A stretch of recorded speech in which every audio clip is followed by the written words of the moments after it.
আসসালামু আলাইকুম। আমি আপনাদের সামনে ঘরোয়াভাবে একটা রূপচর্চার টিপস নিয়ে হাজির হলাম। আমি প্রথমে 2 চামচ বেসন নিলাম আর 1 চামচ চালের গুঁড়া, যেটা প্রত্যেকটা ঘরে সবার বাড়িতে থাকে। তারপর আমি টমেটো নিয়ে নিলাম, টমেটোর রসগুলো চিবিয়ে বের করে নিলাম আর ভালো করে বের করে নিলাম আর টমেটোটা রেখে দিলাম, পরে এটা মুখে ব্যবহার করা যাবে।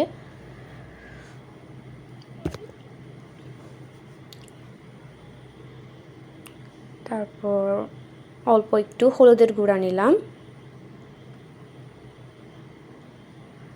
মধু দিলাম সামান্য একটু, যেটা প্রত্যেকটা ঘরে সবারই কাছে থাকে মধুটা। আর মধু দেওয়ার পর প্রত্যেকটা বাসায় দুধ সবারই থাকে। আমি গরুর দুধটা, কাঁচা দুধটা নিলাম, নিয়ে ভালো করে মিশিয়ে নেব। একটু একটু করে দেব, পুরাটা ঢেলে দিবেন না, একটু একটু করে দিয়ে ভালো করে মিক্স করতে থাকবে যতক্ষণ না এটা স্মুথ হচ্ছে। আমি মিক্স করতে রাখলাম, একটু একটু দিলাম, দিয়ে ভালোভাবে মিক্সড করলাম।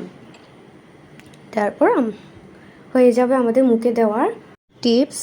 আর মুখে 20 মিনিট রাখবেন। মুখে 20 মিনিট রাখার পর ভালো ধুয়ে ফেলবে, ধুয়ে সুতির একটা কাপড় দিয়ে আলতোভাবে মুখটাকে মুছে নেবেন। মুছে নেওয়ার পর অনেক পরিষ্কার হবে এবং ক্লিন হবে। সাবস্ক্রাইব, লাইক, ফলো দিতে ভুলবেন না।